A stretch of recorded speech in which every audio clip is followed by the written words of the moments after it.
இந்த கரூர் கேஸில் டிவிகே வந்து எதிர் மனுதாரரே இல்லை, விஜய் அவர்கள் எதிர் மனுதாரரே இல்லை.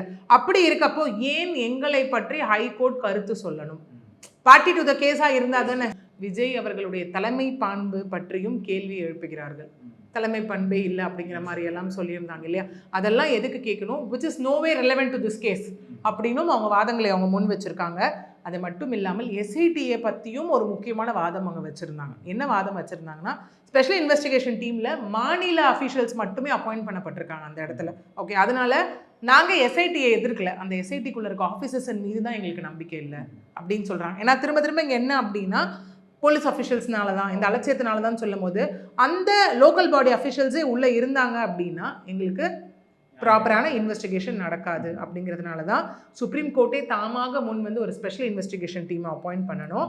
அதை மானிட்டர் பண்ணுறதுக்காக ஒரு ரிட்டையர்ட் ஜட்ஜு வந்து சிபிஐ விசாரணை கொடுத்துட்டு இந்த எஸ்ஐடியை அப்பாயிண்ட் பண்ணணும், அதில் ரிட்டையர்ட் ஜட்ஜை வந்து மேற்பார்வையிடணும் அப்படின்னு சொல்லி தாவேகா தரப்புல வந்து இதை முன் வைத்திருந்தாங்க.